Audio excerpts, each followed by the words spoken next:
Good morning, everybody.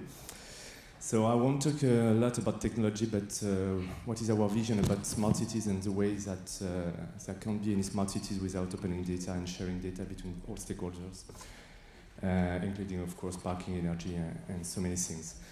So I'm one of the co-founders of OpenDataSoft, which is a 4-year-old company, so a young startup, but with many customers yet. So I will talk not a lot about our company, but what our customers are doing and how they intend to improve the way of life in their cities. So, as you may know, and it's quite obvious in this kind of conference, there are so many data everywhere, and there are so many data reservoirs to leverage. And of course, what the guys in charge of managing a city are thinking first is how can I turn this data into real benefits for the people living, the people working, and tourists, and so on in the city. And that's not a question of observing data. Of course, it needs observing data, but not only a question of that. And this question is more and more accurate because there are some new actors, new people involved into the city, like Waze, like many connecting things, which are providing some services useful for every citizen every day for managing its life, for mobility, and so on. So there is one first challenge for the cities and the person in charge of driving cities is how to find a new way to collaborate, merging data coming from the cities and its traditional stakeholders, people in charge of water consumptions, energy, parking, and so on, and new guys which have direct contact and direct relationships with the citizens. And what we noticed is that when we talk with smart cities officers or chief data officers and so on, so it is quite the same things when we are talking about cities. It's that these guys are no data hunters. And they are looking the way to break all the silos and to get all the stakeholders of the city involved in that process to propose new ways to better drive the city, better park, better benefit from air quality and so on, and of course reduce tax at the end. So this is a quite huge challenge, and some cities start some huge program years ago, partnering with huge companies like IBM, Microsoft, and so on, Cisco, and deciding to, okay, I give you the keys of the city and try to make huge things by computing of the data you could access, but actually they don't access many data, so that's the first problem. And at the end, they noticed that it will be a no-way issue. So they decided, and you will hear more and more this phrase that cities say, okay, we have to be more open, we have to be the guy in charge of guaranteeing equity by accessing the data between all the stakeholders, meaning that the guy from parking should have access to the Ensae data and the contrary, and this is the only way that the city can one day propose some interesting services to better park So, well, if I put a focus on data, and from a data perspective, some very smart guys from consulting companies say, okay, data has become the product, and that's pretty interesting because when we say data is a product and not oil and something like that, we say that the data has to be, there is a question of data provisioning, data shipping, data sharing, just like a classical product. So we have to make also the marketing of data. And one more time, when we think about this data as a product from a city perspective, it means, again, that there is a huge question of data provisioning and share. It works again on sharing. Meaning that all the data providers have to... okay, maybe it's recorded? No? Okay, sorry. Thank you. And you see, and it's very interesting, maybe some of you in this room are more French-centric, but some others are outside of France. And this kind of schema it could not be drawn by a French mind, because when you talk about open data in France, it's always this small circle, open government data, because we are very tight on definitions. Okay, it's open data, so it's administration and that's all. And when we go abroad, you see that open data is much more than only government data. And it means implicitly that we have to include it to open data, the data coming from private company.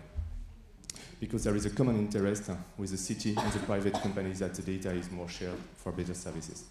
So at the end, when we talk about data and smart data with the city, they say, okay, we have to become a platform, not a technical one, but the city as a platform, just like Google and Facebook is a platform.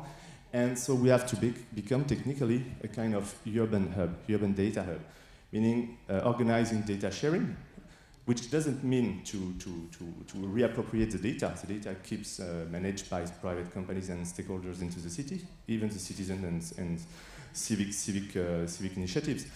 But they have to guarantee that all this data, just like it will be for energy and water, can very easily circulate.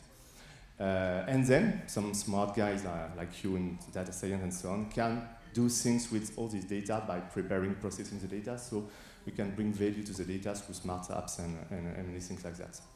So now I think it's the time to think city as a platform, meaning first data as a service, of course for data discovery, publishing, delivering more smart application, and of course driving to open up innovation and monetization through API.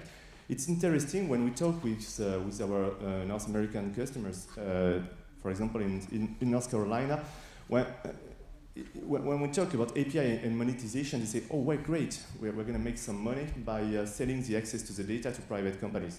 It's obviously not possible to tell that in France, or maybe in other country, but they say, okay, if I make this data paid by private companies, I can reduce the tax. So there is a kind of a common interest with the private companies involved in the city and so on to make this business around data, and that's quite interesting.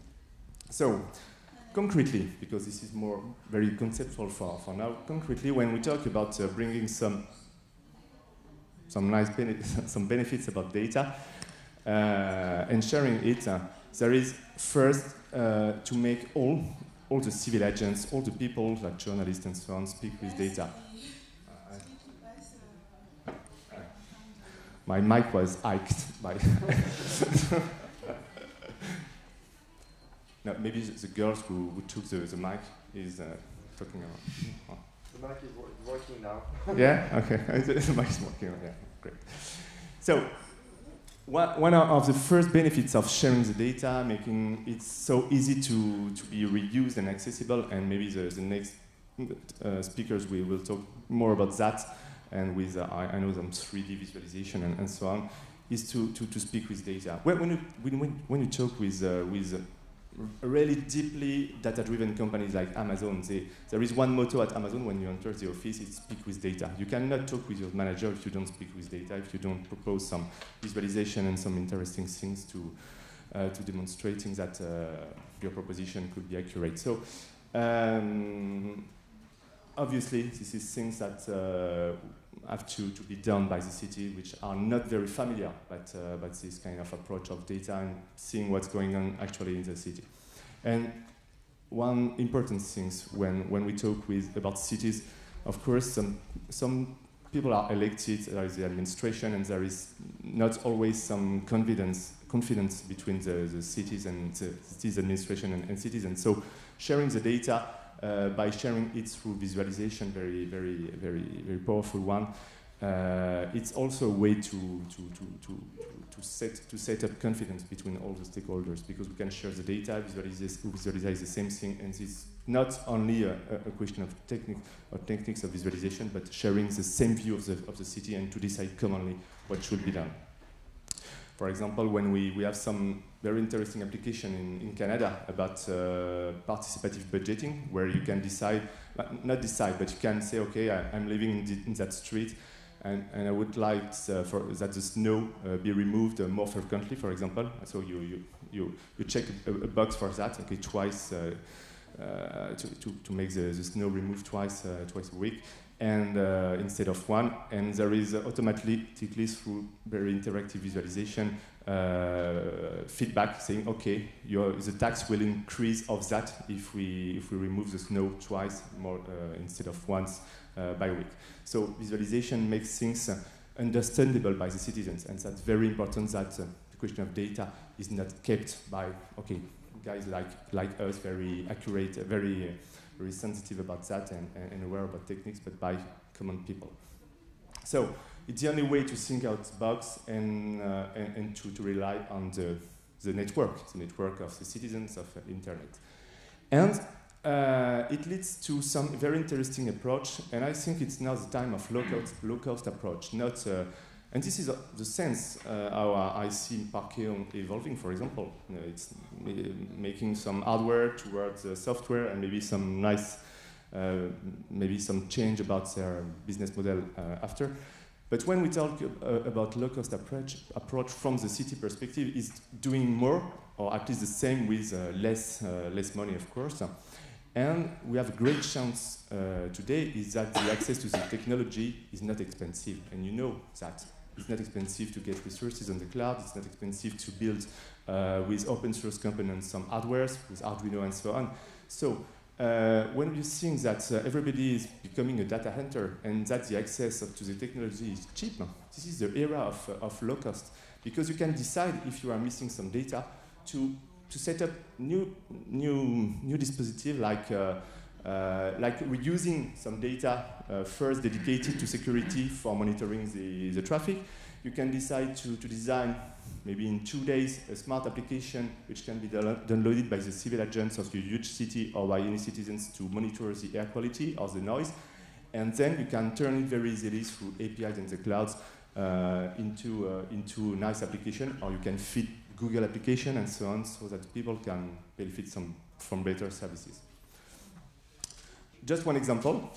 When this startup, which is a New York City-based startup, decided to work with New York City, maybe it's contrary, New York City decided to work with placemakers, they say, okay, I'm a city and I would like to provide to one important community of New York, which are the shops, some information about the people going through in front of the shops, going into the shops, out of the shops. Of course, big companies have this own means, but the city the municipality decided to, okay, I can also help the small shops, because if they have better information about the people going into the shops and so on, they can deliver better services to the tourists and so on. And they work with Placemeter, which is a very smart company, just using classical smartphones, low-cost smartphones, which you can see, putting on a window and just using some video analysis and this low-cost infrastructure. So just putting at some key point this kind of low-cost infrastructure based on low-cost telephones and phones and so on. They can automatically provide freely. Not free for the city, but the city decided to put this data freely in open data so that it can be used by all the vendors on the streets. Because they say if the vendors are happy, if they are doing some things, there is a huge attractivity for the city, and it's all benefit for the city, and without paying any tax. So this approach is very interesting because we see that smart services are not coming from big companies, from Veolia, from Ensae, and so on. They are coming from direct relationships with between a city and one startup. That is not everything is done in New York City. I can also give you this example in the center of France with small town where the municipality decided to provide to the users an interactive real-time maps of noise, ambient noise, and of course they didn't want to install some sensors, because sensors are, it's not pretty, it's degrading the environment, it's expensive at the end because of the maintenance, the energy and so on. So they just decided to develop a very simple application using the mics of the smartphones of the civil agents, allowing also the people of this town to download the application. And of course, it's not so accurate and so precise as it could be with expensive sensors, but the need is not that. So the need is just to have an overview of the noise in the city.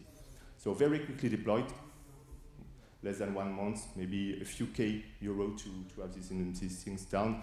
And of course, it is highly replicable because you can just take the same application, the same data on the cloud, and do the same thing everywhere.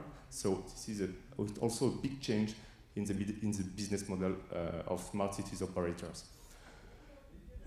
And of course, you may know about OpenStreetMap, so I won't talk a lot about that. But it's interesting to see, even when big companies like SNCF, which is a French national railways company, partnering with this kind of organization for enriching their own data. For example, when SNCF is providing data, very useful data for disabled people, for example, and they know that the data they have about their own equipment is not enough to give the right information, because so they use the people really concerned by the issue to collect the data and to enrich the data by themselves. So they call that cartoparty. And then at the end, you can see now very huge and deep movements like Code for America. There are also some nodes in Europe, but and it is 2014 March, so it's more deployed now, which are brigades of Code for America, which are mostly associating persons from the municipalities and also a civic person with civic initiative leaders, and they just combine their energy using the data, hunting the data, creating data to propose some services which doesn't exist actually, and which the municipalities cannot propose because it should be too much expensive. And we decided, for example, to propose our solution, and I will talk just a minute about that after, to all these brigades, because we help them to go quickly to gather the data and to re-expose the data through APIs. And there is many brigades using our platform to do that, and this is very interesting because when one brigade, for example, in Boston, developed and deployed very interesting application, it is automatically and very quickly reused by all the other brigades. So it's interesting that to see the municipalities working like a network, using the workforce of the citizens and civic movement, but also the ability of the municipalities to lead this movement. Well, so at the end, it can lead to some interesting application, maybe the same thing as Parkeon, but for the bicycle, so smart application in Bordeaux, not about the wine, but about maybe after having drank some wine, you take the bicycle and more than the car, and you can, of course, have some application based only on open data to predict the station where you should go to get a free bike or a free boost for your bike. So this is a kind of application where you can which rely only on open data, and very cost effective because it doesn't need a lot of money. And interesting when you see now some private companies like Waze France, which is a global leader in French-speaking newspapers. And Keolis, which is one leader in public transportation, and they now decided, for example, in Rennes is a city in the west of France, to combine their data, to put together the data into open data, so that the application, the public transportation application of the city, is now combining data coming from real-time information of the traffic of the buses and metro and so on.